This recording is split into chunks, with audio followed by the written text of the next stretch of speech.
दोस्तों, आज मैं जिस मूवी को एक्सप्लेन करने वाली हूँ उसके ऊपर बॉलीवुड एक मूवी बना चुका है। मूवी का नाम था ओमकारा। मूवी विलियम शेक्सपियर की एक ड्रामा मूवी के ऊपर बेस्ड थी जो रिलीज हुई थी 1995 में। मूवी का नाम था ओथेलो। मूवी की शुरुआत में हम एक लड़की को देखते हैं जिसका नाम डेस्टिमोना होता है। उधर दूसरी तरफ साइप्रस पर तुर्किश सेना ने हमला करने का इरादा कर लिया था और उनसे निपटने के लिए सिर्फ एक ही इंसान काफी है जिसका नाम है ओथेलो। ओथेलो असल में एक हब्सी है जिसे हम मूर कहते हैं। उसने चुपके से डेस्टिमोना से शादी कर ली है जो कि एक सांसद की बेटी थी, जिसके बारे में डेस्टिमोना के पिता को कुछ नहीं पता था। उसके बाद हम रॉड्रिगो और इयागो को देखते हैं जो छिपकर ओथेलो और डेस्टिमोना को देख रहे थे। ये दोनों इस मूवी के मेन विलन हैं। इयागो ओथेलो की मिलिट्री का एक सैनिक है। रॉड्रिगो डेस्टिमोना को हासिल करना चाहता था, लेकिन अब जब उसकी शादी ओथेलो से हो गई है वो इयागो से काफी नाराज है क्योंकि इयागो ने उसे डेस्टिमोना को पटवाने का वादा किया होता है। रॉड्रिगो असल में बहुत ही अमीर परिवार से ताल्लुक रखता है। इयागो उसे बहलाता है और कहता है कि जितनी नफरत वो ओथेलो से करता है उतनी नफरत मैं भी उससे करता हूँ, क्योंकि ओथेलो ने उसके बदले अपने खास वफादार सैनिक कैशियो को अपना लेफ्टिनेंट बना दिया था। वो कहता है कि मुझे कुछ सोचने का समय दो, मैं तुम्हारे लिए कुछ करता हूँ। तब वो रॉड्रिगो से कहता है कि हम डेस्टिमोना के पिता बारबेंशियो के पास जाएंगे और उन्हें बताएंगे कि उनकी बेटी को एक हब्सी चुरा कर ले गया है। जिसके बाद वो दोनों डेस्टिमोना के घर के बाहर खड़े होकर चिल्लाने लगते हैं कि तुम्हारी बेटी एक हब्सी के साथ भाग गई है। ये सुनकर बारबेंशियो को काफी गुस्सा आता है। अब इयागो ओथेलो के पास जाता है और उसे बताता है कि डेस्टिमोना के पिता को पता चल गया है कि आप उनकी बेटी को भगा कर ले गए हैं और वो किसी भी समय यहाँ आ सकते हैं। ओथेलो को भी कोई फर्क नहीं पड़ता। वो कहता है मैंने डेस्टिमोना से प्यार किया है और रीति रिवाज के साथ चर्च में शादी भी, मैं किस लिए उसके पिता से डरूं। और फिर बारबेंशियो अपने आदमियों के साथ ओथेलो के पास आता है। दोनों के बीच बहुत बड़ी बहस होती है। बारबेंशियो ओथेलो को लेकर ड्यूक के पास आ जाता है जहाँ ड्यूक अपने आदमियों के साथ तुर्क के साथ होने वाले युद्ध के बारे में चर्चा कर रहा था। बारबेंशियो ड्यूक से कहता है कि मेरी मदद करो, ओथेलो ने मेरी बेटी को फंसा लिया है, जरूर उसने मेरी बेटी पर काला जादू किया होगा। अब ओथेलो जो ड्यूक की सेना का एक वफादार और निडर जनरल है, उसे ड्यूक अपनी बात रखने का पूरा मौका देता है। ओथेलो सबके सामने कहता है कि उसने डेस्टिमोना पर कोई काला जादू नहीं किया है, मैं उसे प्यार करता हूँ और वो मेरे से प्यार करती है और प्यार करना कोई गुनाह नहीं है। और बात रही काले जादू की, तो मैंने बस उसे अपने दुखों से भरे पास्ट के बारे में बताया था कि कैसे मुझे गुलामों की तरह बेच दिया गया था। मैंने उसे बस अपनी बहादुरी के किस्से सुनाए जिसकी वजह से वो मेरी दीवानी हो गई।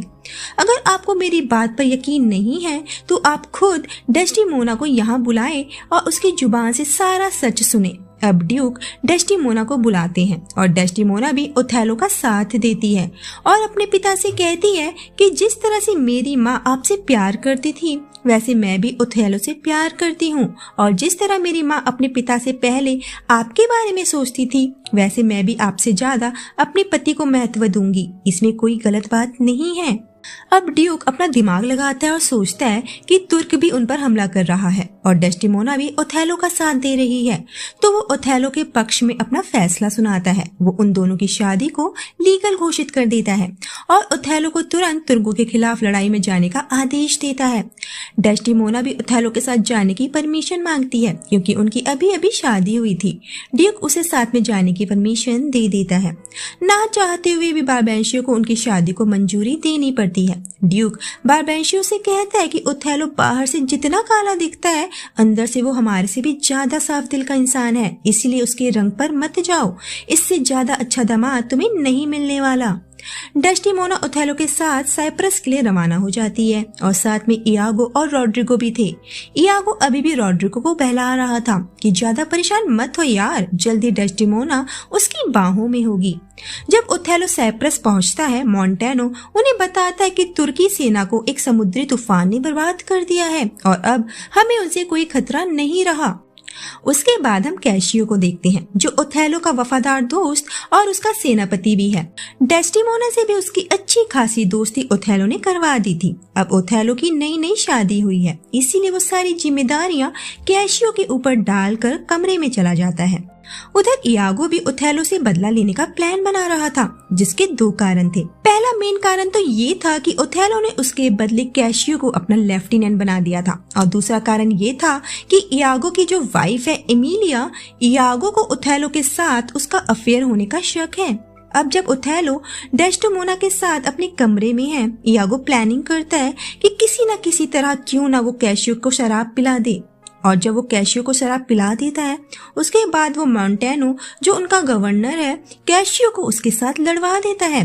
और ओथेलो को जब बाहर से शोर शराबे की आवाज आती है, वो बाहर आता है और देखता है कि उसके साथ ही आपस में लड़ रहे हैं। वो कैशियो को जब लड़ते झगड़ते देखता है, वो उससे कहता है कि तुम लेफ्टिनेंट के पद के लिए उपयुक्त नहीं हो, तुम खुद भेड़ बकरियों की तरह लड़ रहे हो, तो अपनी सेना को कैसे संभालोगे। वो गुस्से में कैशियो का पद उससे छीन लेता है। अब इयागो का प्लान जो धीरे धीरे कामयाब हो रहा था, फिर वो डेस्टिमोना के पास जाता है और कहता है कि ओथेलो ने तो कैशियो को लेफ्टिनेंट के पद से हटा दिया है। डेस्टिमोना भी ये जानती थी और उसे इस बात का दुख भी था। अब इयागो उससे कहता है कि आप ओथेलो से कैशियो के बारे में बात करो, उसे समझाओ कि कैशियो से गलती हो गई, वो उसे फिर से लेफ्टिनेंट का पद सौंप दे।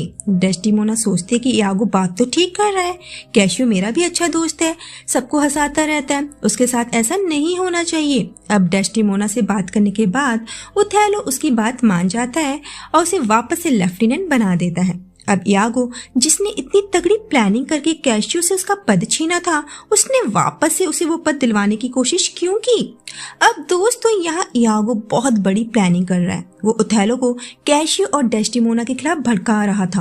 वो कहता है कि कैशियो आपकी पत्नी के साथ कुछ ज्यादा ही दोस्ती नहीं बढ़ा रहा, लेकिन ओथेलो इयागो की बातों में इतनी आसानी से आने वाला नहीं था। वो हर बार कैशियो की तारीफ करता है और इयागो से कैशियो के बारे में फालतू बातें करने से मना करता है, लेकिन इयागो कहाँ बाज आने वाला था। वो धीरे धीरे ओथेलो के दिमाग में डेस्टिमोना और कैशियो के खिलाफ शक के बीज बोने का काम कर रहा था। वो ओथेलो को ये विश्वास दिलाकर दोनों को बर्बाद करने की योजना बना रहा है कि डेस्टिमोना का कैशियो के साथ संबंध है और वो कैशियो की वजह से प्रेग्नेंट हो चुकी है। ओथेलो कहता है कि मुझे इस बात को साबित करके दिखाओ। अब इयागो जो है अपनी पत्नी एमिलिया से कहता है कि मुझे डेस्टिमोना का एक रुमाल ला कर दो। एमिलिया पूछती है क्यों। इयागो उसे डांटते हुए कहता है क्या क्यों, जितना बोला जाए उतना करो।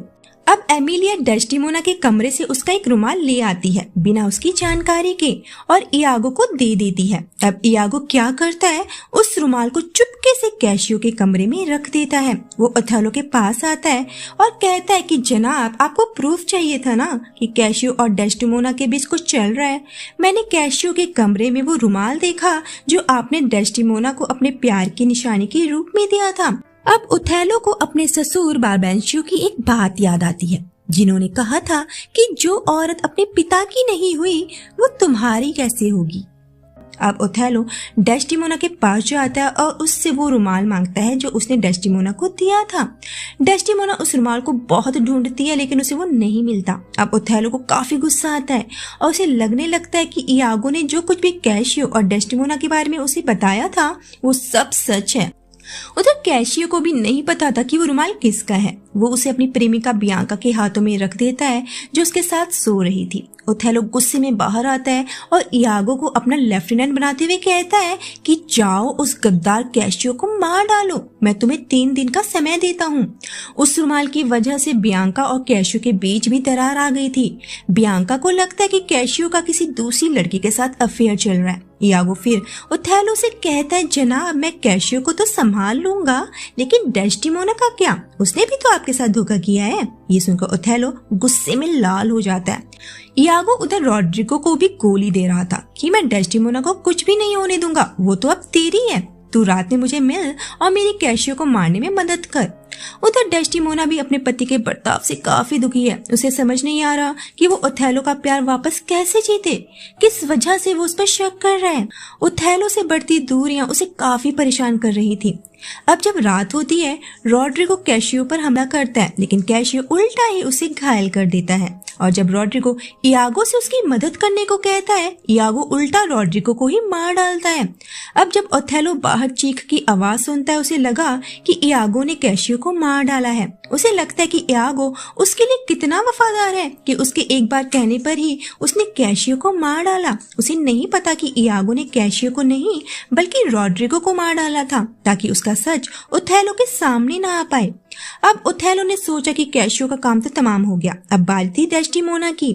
वो अपने कमरे में आता है और देखता है कि डेस्टिमोना सो रही है। वो उसकी तरफ बड़े प्यार से देखता है और सोचता है कि वो कितनी खूबसूरत है। वो उसका खून नहीं बहने देगा, बल्कि उसे ऐसे मारेगा ताकि उसके शरीर से खून की एक बूंद तक ना गिर पाए। सबसे पहले वो उसे किस करता है, जिस वजह से डेस्टिमोना की आंख खुल जाती है और वो ओथेलो से उसके साथ बेड पर सोने को कहती है। उसे नहीं पता कि ओथेलो उसकी जान लेने आया है। वो डेस्टिमोना से कहता है कि तुमने मुझे कैशियो के साथ मिलकर धोखा दिया, तुम एक वेश्या हो। वो उसे भगवान की प्रार्थना करने को कहता है। इससे पहले कि वो अपने पक्ष में कुछ कह पाती, ओथेलो तकिए से उसका मुंह दबा देता है। डेस्टिमोना खुद को बचाने की कोशिश भी नहीं करती और मर जाती है। अब एमिलिया ओथेलो के कमरे में आती है और देखती है कि डेस्टिमोना मरी पड़ी है। वो पूछती है कि आपने मेरी रानी अपनी पत्नी को क्यों मारा। ओथेलो उसे सब कुछ बता देता है कि कैसे उसकी पत्नी ने कैशियो के साथ मिलकर उसे धोखा दिया। जब ये बात एमिलिया को पता चली तो उसने पूछा कि आपको ये कैसे पता। तब ओथेलो से बताता है कि उसे ये बात इयागो ने बताई। एमिलिया को सब समझ आ जाता है और वो ओथेलो से कहती है कि इयागो ने उससे सब कुछ झूठ कहा। जिस रुमाल की बात वो कर रहा है वो इयागो ने ही कैशियो के कमरे में रखा था। एमिलिया को नहीं पता था कि उसके पति के दिमाग में क्या चल रहा है। ये सब सच जानकर ओथेलो की तो जैसे दुनिया ही पलट जाती है और तभी वहाँ इयागो आता है। अब जब इयागो का सच ओथेलो के सामने आ चुका है, वो उस पर हमला कर देता है, लेकिन इयागो एमिलिया को अपनी ढाल बनाकर उसे मारकर वहां से भाग जाता है। सैनिक उसे पकड़ लेते हैं। लास्ट में ओथेलो भी खुद को चाकू से काट कर मार डालता है, जिसका डर कैशियो को पहले से था, लेकिन उसे नहीं पता था कि ओथेलो के पास इस वक्त कोई चाकू होगा। एमिलिया डेस्टिमोना के बगल में लेटकर अपना दम तोड़ देती है और ओथेलो मरने से पहले डेस्टिमोना को किस करता है और इस मूवी की यहाँ पर एक ट्रेजिक एंडिंग हो जाती है। इयागो को यातना देने और मार डालने के लिए दूर ले जाया जाता है और अंत में उसे समुद्र में फेंक दिया गया। इस तरह ओथेलो ने एक दुष्ट इंसान की बातों में आकर शक और गुस्से में अंधा होकर अपनी प्यारी पत्नी को खो दिया, जिसका पछतावा उसे तब हुआ जब उसका सब कुछ लुट चुका था। दोस्तों, उम्मीद करती हूँ आपको आज की इस मूवी का एक्सप्लेनेशन पसंद आया होगा। मिलती हूँ नेक्स्ट वीडियो में, तब तक अपना ख्याल रखिए।